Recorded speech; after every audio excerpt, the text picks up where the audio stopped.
Hi, my name is Kyle Burkholder, and I'm the pastor here at Covenant Church. Thank you for being here and for being part of Covenant Conversations. Our desire is that the conversations we have in this space extend into your relationships and ultimately, maybe even impact your everyday life.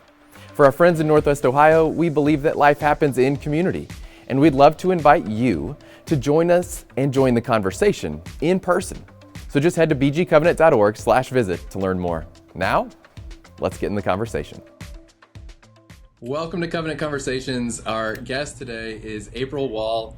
April is a friend I made somewhat recently. We were connected in random ways by random people that no one in the universe should ever think we would know each other. But I had the great privilege of getting to know her. And she is, if nothing else, somebody who loves your middle schooler and my middle schooler, our teenagers. She loves them more than I can ever imagine loving anything. And so I've invited her on today to what we're going to talk about. The big thing, I said, can you tell me 3 mistakes that parents of middle schoolers make? Now, this applies to probably your 3rd and 4th graders and probably your 9th and 10th graders and everywhere in between. But I wanted to have April here because she's incredible. She is at April Wahl, WAHL.org. She will come speak at your thing. She's going to write an incredible book out of this exact podcast because I told her so much is so good what she's got for us. But April, thank you for being here. Tell us about yourself. How did you get into loving middle schoolers? What do you do? Where do you live? Tell us all the things. Kyle, you are so great. That was, man, I will pay you later for saying all of those great things. It's an honor to be here chatting with you. I am, like you said, I love middle schoolers. I love teenagers. I think they're the best people in the whole entire world. I love people that love middle schoolers and teenagers. And I kind of got into it, not on purpose. I have a background in education, and I was a teacher, and I started volunteering in our youth ministry about 15 years ago. And prior to that, I was a girls basketball coach. I know that's scary. And yeah, 15 years later, here I am, just loving them and journeying with them and their families in the middle of North Dakota. In the middle of nowhere. We love middle of nowhere. We are, I tell our people, we live in a frozen swamp. That's where we live. Why would anyone live here? But we love it. And so you're in the middle of North Dakota, which is just, you don't even have a swamp. You're just frozen. It is so true. We are just frozen. It is like Elsa. Her permanent winter has never thawed here. Yeah, I don't even know where to go because people might find out. We'll see if it comes out. April is a huge Disney person. As a result, we got 2 minutes and 34 seconds in before the first Elsa reference. So that's a good start. Okay, let's get into this. You were going to bless people's socks off. I'm so excited. I am a parent of a recently departed middle schooler who's going to high school. I got an incoming middle schooler. We have this huge group of kids, especially in our church, but in our city, it feels like, that are kind of aging into this middle school world. And so we have so many parents that are about to try to navigate this thing. You can read all the books. It doesn't help. Hormones are a thing. So I asked you, what are 3 mistakes that parents make? And maybe by hearing you lay them out ahead of time, we can avoid them as we go. So would you be so kind? Would you reveal what is mistake number 1 that parents make? Well, I just want to say that I am learning each and every day, one, as a parent of an 8-year-old and a 1.5-year-old, but also learning with middle school parents as well. And so I just want to come at this with this posture of we're all in this together and we are learning and growing together. So mistake number 1 is that we don't listen with empathy. We don't listen empathetically. Adolescence is so hard. You know this as a dad of teenagers. And we know this once being teenagers ourselves, but being a teenager today is so much more complex than it was 15 years ago, 20 years ago, 30 years ago, 40, 50 years ago, even I would say 5 years ago. The felt needs of a teenager are still the same, asking the questions of, am I loved? Am I enough? Do I matter? Do I belong? Can I contribute? Do I have a purpose? But now there's just so many other layers to those questions as they're trying to find the answers to them. And yeah, I just have so much empathy and compassion for teenagers today. So like you said, like social media is a layer. Oh, yes. The internet's a layer. There's these digital voices. Are we, if we don't listen, and you're going to tell me what listening empathetically, you're going to kind of probably tell me what that means more. But if we're failing at this first one, when we make this mistake and don't listen, clearly they used to not have a place to go. You know, you go into a room and you pout. And now kids have a place to go where people are going to be listening to them. Yes. And is it as much of a toxic, insane cesspool as we sometimes fear for our kids, or is that overblown, or is that part of the risk, is when we don't provide something, they have a place to go that may not be for them? That you nailed it, 1,000%. And granted, I have seen teenagers find healthy spaces online, but I would say in my experience, that's not always the case. That more than what happens more often is like what you just said. We're not coming with this posture of, I'm going to listen to you. I'm going to validate your concern, your emotions that you have right now. And I'm just going to sit and I'm going to listen. And I'm not going to try to fix right away. I'm not going to try to say, well, you're doing this wrong, or well, back in my day, this is how it was with my flip phone. No, but if we immediately respond in that manner, they're going to go exactly to those spaces where they're not always healthy. And like you said, they are a cesspool. And I guess the positive part of that is they might find validation there, but it might not be on the paths that we want them to walk down as followers of Jesus. And man, I just think, and I even think of being in youth ministry in times where I haven't had that posture of having an empathetic ear, that I have shut the door on further conversations with teenagers because I haven't validated that experience. And it's not saying I have to agree with it and say, oh yeah, you are so right, you're totally on it. But no, just saying, wow, I'm so sorry that this happened. And I know I don't understand it fully, but I just want you to know that you can talk to me about it and I'll listen. So like, that sounds hard can be a really powerful statement. Just as we listen to our kids and talk back to their kids. I mean, they have issues that nothing new under the sun. You know, there's always that parent. There's nothing new under the sun. I've been through this. I know what you're going through. I've been in love before, whatever. Yeah. And yet, listening empathetically, would you say it's mostly about taking myself out of the equation and allowing and trying to, I mean, I'm walking in my child's shoes. I'm walking in this middle schooler in this 10-year-old shoes, this 15-year-old shoes, and I'm just going, that sounds hard, without having to compare it to my own experience or my own history or project my own emotions on it. Is that the heart of it? It's really just going, what did they say and what are they looking as a response? Like, what are they looking for as affirmation that their life isn't as easy as they wanted? That, yeah, they're that's what they're looking for, to just say, wow, somebody heard me. Which then that goes back to those felt needs that they have. They want to know, am I loved? Do I matter? And do I belong? And just by saying, wow, that's so hard, you are affirming that, wow, I'm noticed. That I have value and I have worth because somebody just heard me. And I think, if we remove ourselves from that situation and just say, okay, this is not about me. This is about my daughter, my son right now. And how do I need to be present in this moment to be the vessel that Jesus wants me to be for them? And I think Jesus modeled it so beautifully for us. I always think, well, how would Jesus have parented a middle schooler in 2023? And I just have to share this story about one of my youth leaders because I think she modeled it so well. We were sitting in a small group of 6th grade girls that I love and adore, and we were talking about what are your highs and lows of the week.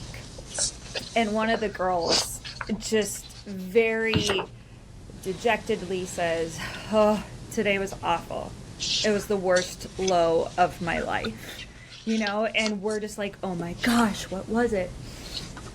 Well, today in gym class, we were playing volleyball, and I served the ball, and I hit my crush in the face. And, in your mind, right, in my mind, as a 30-something-year-old at the time, I'm like, oh, nice, great, cool. But one of my youth leaders sitting next to me, her immediate response was, "Oh, that is so awful. I'm so sorry." And you could see, like, that was such a legit response. Like, she felt every single emotion that student was feeling. And I was like, I totally think this is how Jesus would have responded. Right? Yeah, it meets me where I am. Yes, like he never would have responded like, "Oh my goodness, that's such a big deal." Like that's not a big deal at all. But which I know that's our, because we want them to have this. That's so good. This No, that's dose so of good. reality, but it's No, because I'm chiefly guilty. My whole life is zoom out. I'm always just zoom out a little bit. It's gonna be. I tell that to my wife. I tell it to our church. If you just zoom out, this is not as big as it feels.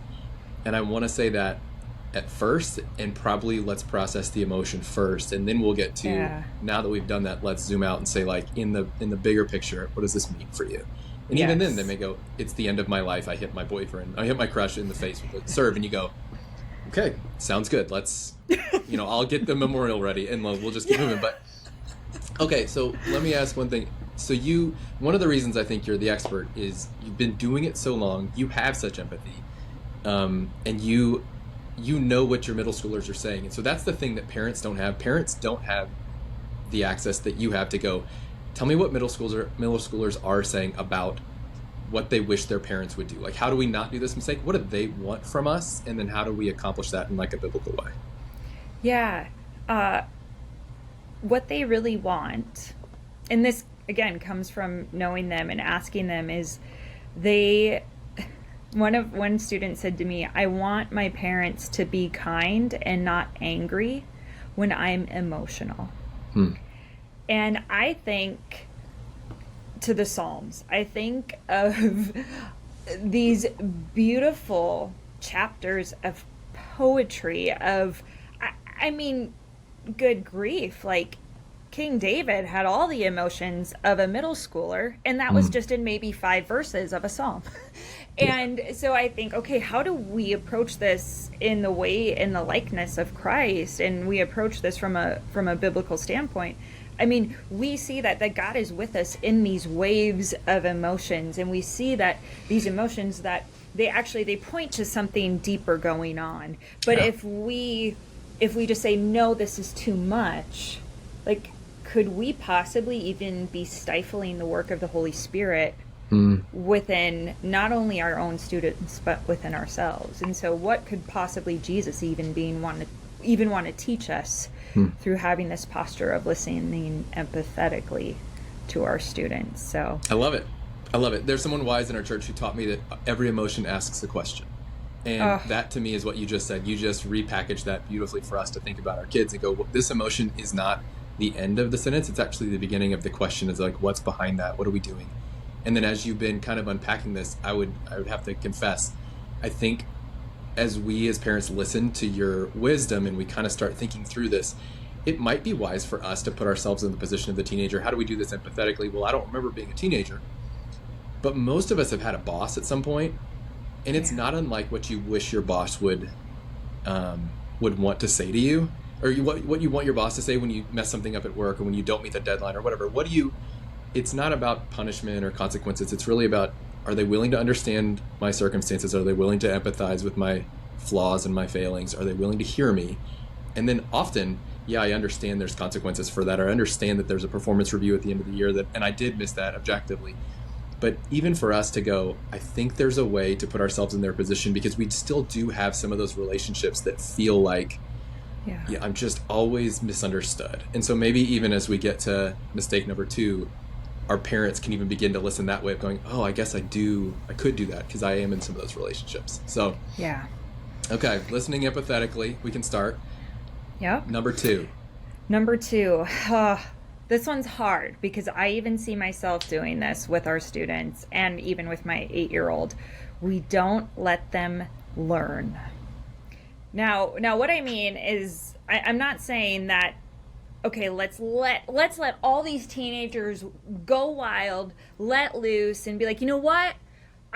Mom, Dad, I want to drive the truck tonight. Well, okay, you're 12 and I'm going to throw you the car keys or the truck keys and there you go. Like, no, right? We have common sense with it. But the beauty of adolescence is that our kids are becoming adults. And I think we make the mistake of not letting them learn because we're holding on to our kids as kids. Yeah. And we don't see this beautiful season of adolescence through the lens of which God created it. Which I know there are times as parents, and even when we do think back to being teenagers, we're like, what about this season is beautiful? Because it is stinky in more ways than one. But it can be so difficult. But I love the picture of watching them transform from caterpillars into butterflies. And there are times where, like I said, yes, of course, we step in and we guide them, but there's also times where we have to step back and let them learn and lead their own way and their own path forward. And yeah. How do we get this, like, what's an example of how when we get this wrong? So when we're messing with the caterpillar, or we're messing with the cocoon before the butterfly emerges, what is that? Do you have an easy example off the top of your head where you go, this is sort of what it looks like, or what I've seen in some of my students? Help us figure that out, because it's hard to know when am I being protective or a good steward of my kid or whatever, and when have I become a control freak who's trying to shape a kid instead of guide a kid. Right. And it is so difficult. And because like I said, I catch myself, especially when we go on like week-long trips or weekend retreats, that there will be moments where we do this winter retreat every year, and we go skiing and we go snowboarding. And obviously there's a line that I and our team that we have to follow to make sure that nobody's going skiing off a cliff. But I mean, we are in South Dakota and North Dakota, so it's not like we have big mountains or anything. But there's that line there of, okay, I want you to be safe and I want you to be wise. And so I don't want you to go off and, do all of these crazy, wild things. But yet I also want you to stretch your wings. I want you to try this, or I want you to try that. And I just even think one of the simplest things is on the way to a ski trip, what do? You stop at a gas station and you get snacks. Well, okay, so these students have the opportunity to learn. I have $30 from mom and dad, and this $30 is supposed to get me lunch on the way here and lunch on the way back. And there have been times where we stop at this small town gas station and, they're selling stuffed animals and other things with North Dakota smack, like printed in big letters on them. And you have a 6th grader come up and be like, April, I just found this prairie dog, this stuffed prairie dog that says North Dakota on it, and it's $22, so I'm going to buy it. And and there's this moment where you want to, where it's like, okay, I'm just going to like shut it down and say, okay, dude, no, like, is this a good idea or is this a bad idea? And there's always this moment of, okay, how am I going to help them learn that here's the money mom and dad gave you. You're maybe going to be able to buy one Cheeto for the way home, but you're going to have this cute little stuffed prairie dog that says North Dakota. Like I said, I know it's so silly and so simple, but it's really thinking about what is the level of development that my child, my student is at, and how can I help them just grow 1 degree in this moment, and understand it's not going to be 10 degrees in one moment. That, okay, what's just one little thing that I can help them learn without poking at the cocoon? Because I think when we do poke at the cocoon of adolescence and we don't let them develop in the way that God designed them to, we kind of have all these little larvae kind of limping around as adults. And I just think, man, where are the moments where we should just be taking that step back and letting them learn in a developmentally appropriate way so that they can emerge into this beautiful butterfly. That's good, because I mean, that is our instinct. That's like the perfect story. Our instinct is to say, don't make the bad choice, when making a pretty harmless bad choice allows us to make a much bigger lesson, learning, developmental piece later. And that's a harmless one. I thought you were going to say they'd get 12 Slim Jims and a Red Bull, but the prairie dog is worse. So that I couldn't believe where we're going. That's much worse. That's good. So one thing you did, and something my wife and I are really intentional about, is I say, don't ever jeopardize, and I have 2 girls, so we try to set my wife up as the person who they will go to. We want her to be their trusted source, and I get to play aloof dad a little bit, and I'm tracking, but I'm trying to give them distance so they can feel safe that mom is the woman of the go-to woman in their life. But one of our cautions is never jeopardize that trust and credibility. If you go too hard on the front end, they don't come to you on the back end when things have gone off the rails. And so we're always trying to protect the back end 20, zoom out. It's like I said, I always say it, zoom out. What guarantees that 3 years from now, when this is a real problem, not I bought a prairie dog at the convenience store problem, that they'll come to you and not go, no, because she's going to slap my hand and shame me for it. And so how do we address it continually in that learning mode and in the questions, and well, that was a choice. And that's a big thing for life lessons. How does this apply, especially in the world we're in today that gets real complicated? How does it apply in faith things? So when my kid comes to me, your kid comes to you and says, I'm really interested in this, name some cultural movement that we would go, oh gosh, that's not biblical. How do you deal with it as they kind of, the prefrontal cortex is starting to make critical thinking happening, like, okay, they got to make some choices, and how do I do that in faith? Yeah. Oh, man. That's, yeah. I don't even remember where I read this, but I have used it ever since. But it's having the telling your face that you just had Botox all over.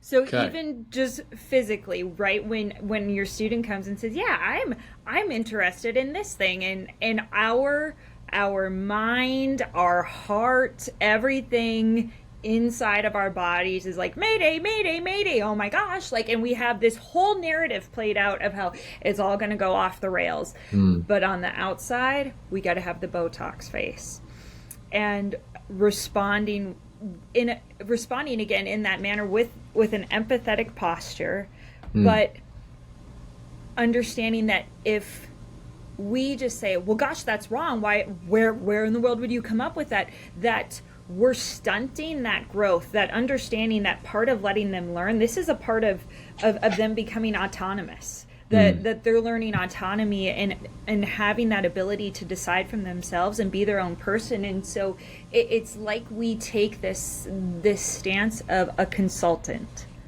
where, That's great.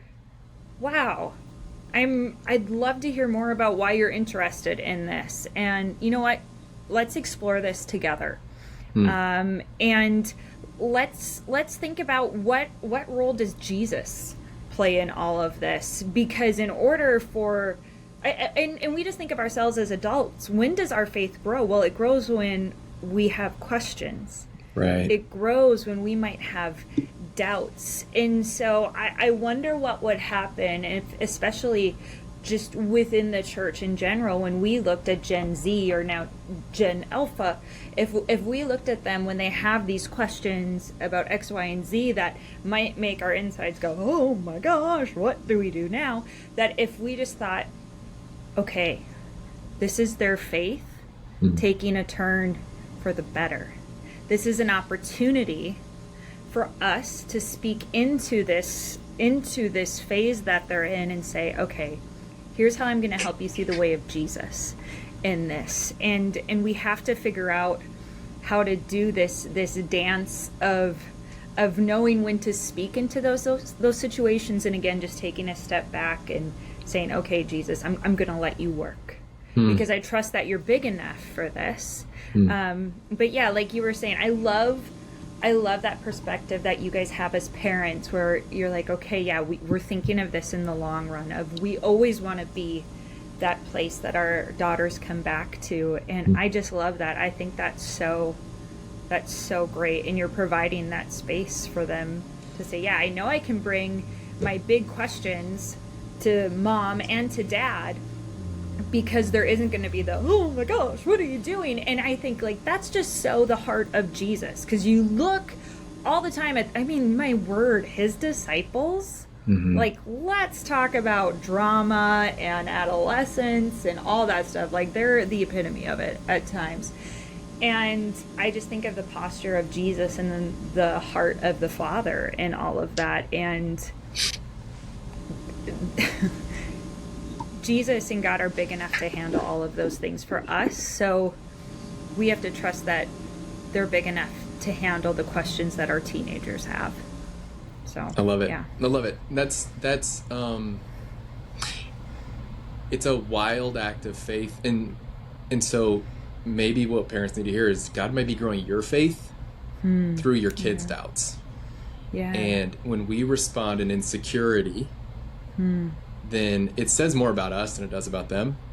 And so what's the security of our faith first? And this always goes back to me. It's like the thing you tell parents all the time is like, your faith and your faithfulness is the root and the rock that your kids are going to come back to.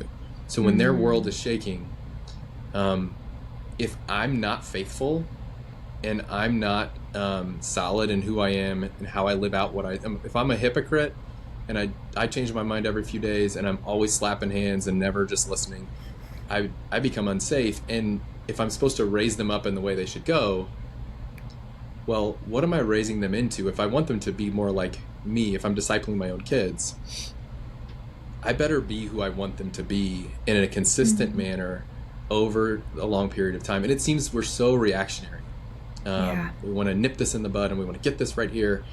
And to your point, I think Jesus, you kind of read through Jesus with these mostly adolescent young men, just kind of like rolling his eyes and smiling and bringing him in a little closer. And,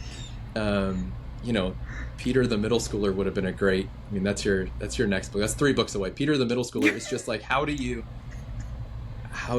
work through this? And it's like, you take the long view and you continue to shape and love, but it's Jesus's faithfulness that kept them coming back. Yeah. And parents have to remember that too, because I think we get so insecure and so afraid of where our kid is going. Yeah. And I had someone in my office, let's say a week ago. She's been so faithful. It's a grown-up problem. She's grown-up kids. And a grown-up kid with a grown-up problem has come back to mom and has started to let go of a really complex grown-up problem. And mom's the person she trusts, even though this community that's way off center and has led her astray, this community has been her big affirmation for a years-long journey into darkness. When the Holy Spirit kind of nudged in again, she left the community and she went back to mom. Because mom's walk had been faithful and steady and true, and mom kept loving her and letting her learn but holding the line, right? The difference between I'm going to let you make a bad choice versus I'm going to support all your bad choices. And it's like that line of loving you with truth, but also allowing, like, I can't choose for you. The consultant doesn't take over the company. The consultant gives the best advice they can and lets the company make the choice. And maybe as parents, that's what you're aiming for. That's a good word right there. That could be the title of book 4 that we do. We're gonna write. So. We're gonna whole series of them. We'll get them all together. Well, book 5 then. I don't even know. I don't know how much more we can pack into this because my head is spinning and I have about a million thoughts, but I'm going to try to shut up. Mistake number 3. What is mistake number 3? So we're listening empathetically, and then we're going to let them learn, which seems to build on listening empathetically. Hey, what are you thinking? How are you feeling? Why do you think this? Tell me more. Tell me more is the best. Parents say, tell me more a lot. Don't ask questions, just say, tell me more. Okay, so then we're building on this. Now, what's mistake number 3 that our parents are making? We don't let God be God, or the you know, the Christian bookstore cheesy saying of we're not letting our faith be bigger than our fear. And like you were just saying, that if we're the number one, parents are the number one spiritual influence in the lives of their kids, whether they are spiritual or whether they aren't spiritual. And so if we are acting in this Chicken Little kind of way, do I sound like a boomer for saying Chicken Little? That was good. Right? That's a very good job. Chicken Little. Thank you. But that if as believers in Jesus Christ and who he says he is, if we're running around like, oh my gosh, I'm so afraid. Oh, now there's this coming out, and now there's this, and oh my gosh, like, oh, the sky is falling. What kind of faith are we imparting to our teenagers? That we're discipling, or we're making all these Chicken Little disciples instead of these disciples that Jesus calls us to make, that can stand firm in who he is and who he's called us to be, and the mission that he's given us to join him on mission in building his kingdom here on earth as it is in heaven. And I think God knew exactly what he was doing when he created this beautiful transformation from childhood to adulthood. And like I said earlier, it's not always easy, but it's God's plan. But can we trust him for that? Can we trust him that all of these waves of adolescence were his design and his intention, that even as our students pull away from us, as our kids pull away from us 1 second, like the one I remember, I don't remember if it was in a book or I heard a speaker say it, but talking about his daughter moving through adolescence, and how one night, right, she's hanging out with her dad and like, gosh, I love you, Dad, you're the best, and then the next morning, like, goes in to say, hey, are you ready for school? And it's like, who disturbs my slumber, right? Like, how dare you? And just like, Dad, I hate you, get out of here.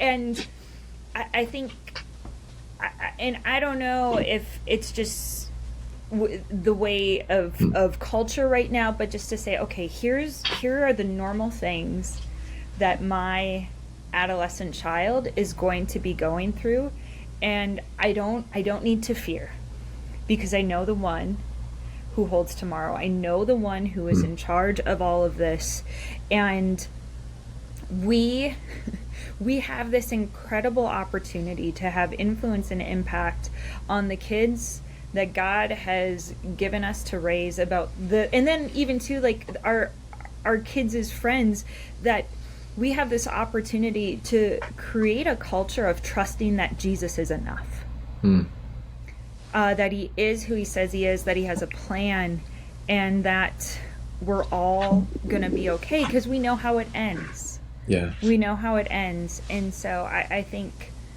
we just, we're allowing so many voices of watch out for this, watch out for that, disciple us more than we are allowing the voice of Jesus to disciple us. You use the word waves, the waves of adolescence, and all I can think of as you're talking this through, and if people haven't seen The Chosen, I always recommend, you got to watch The Chosen. It puts flesh on Jesus.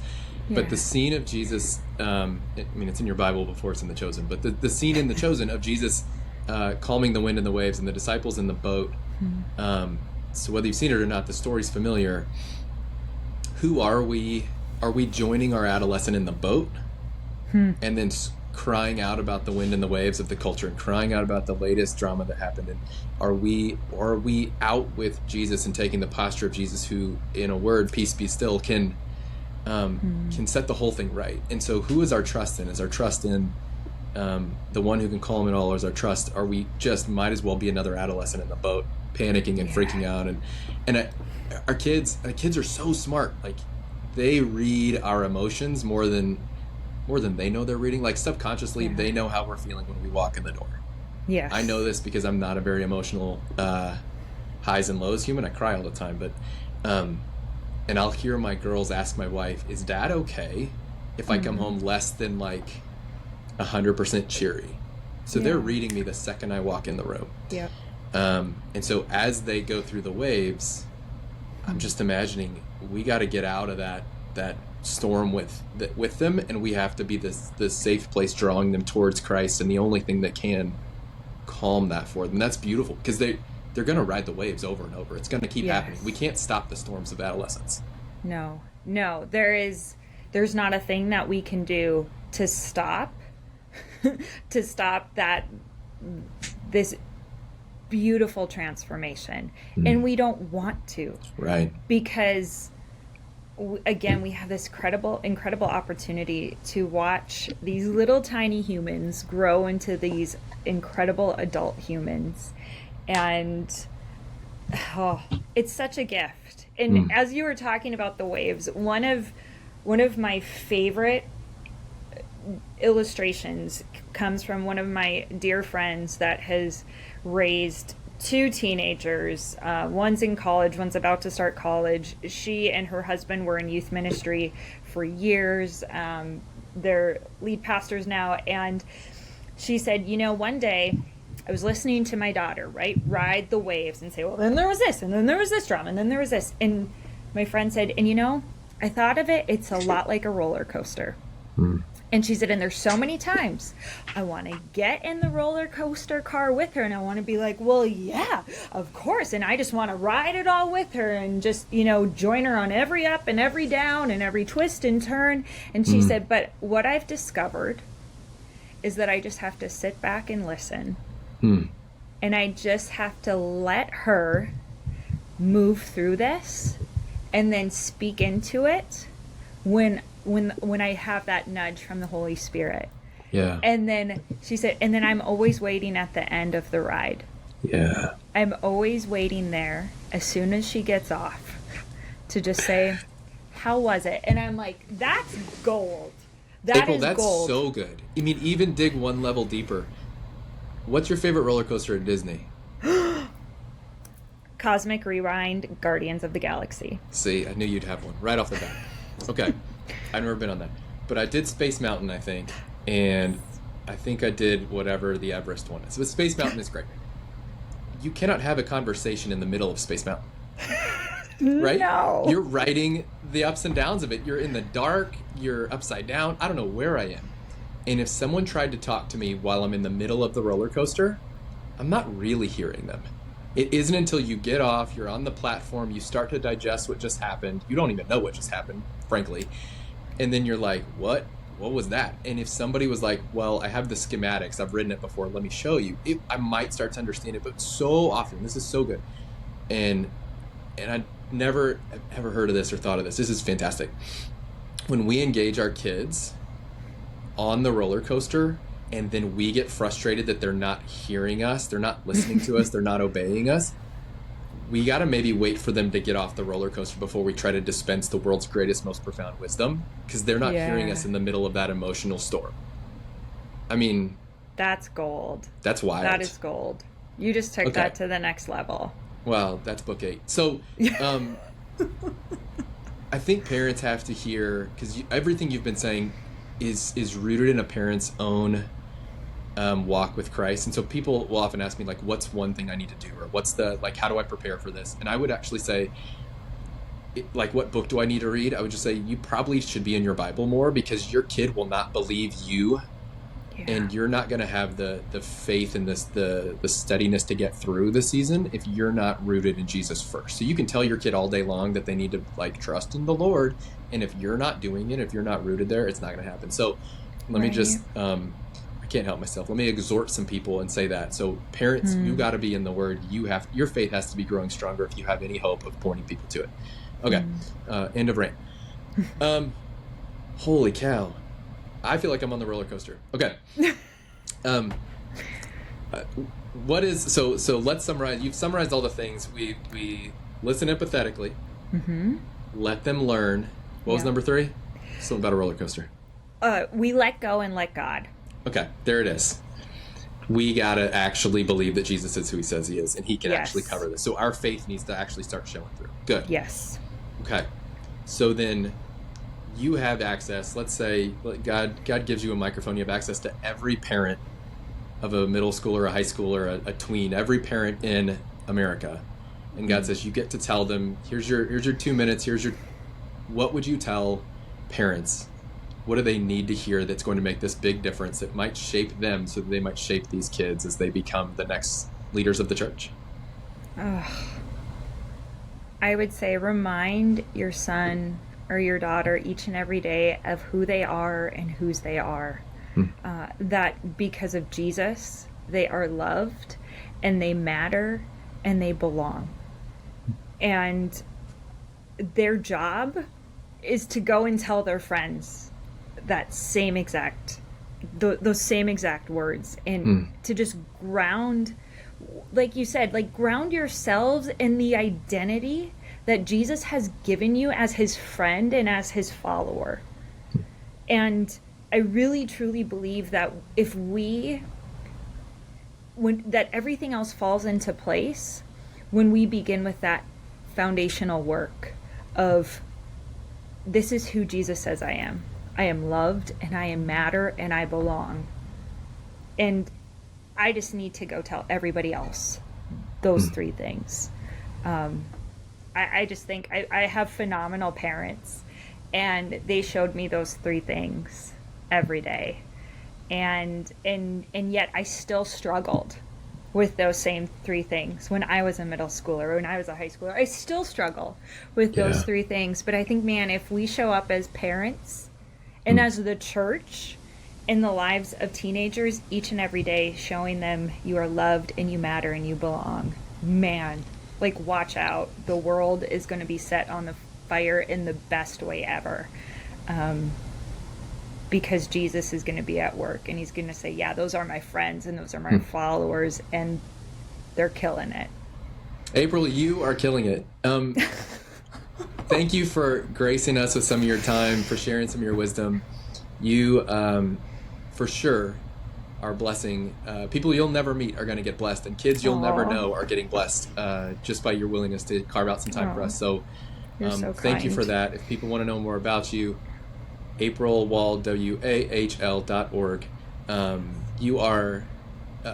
You're a thought leader in more circles than you know of. I already know this to be true, and I could only hope that your voice grows, because people need to hear what you got, and the countenance with which you say it and your humility is what drew me to going, this is the person. If I could get one person in America, and this is literally the thought I've been having about a lot of things, if I can get one person in America to speak to this part of our church or this issue of the day, who would it be? And when I thought of how do I get someone, who could I get for our teenagers, you were the person I thought of. And so thank you for being willing to join us. Kyle, you are so kind. Thank you so much. It's been an honor. It truly has. This has been so fun. So thank you.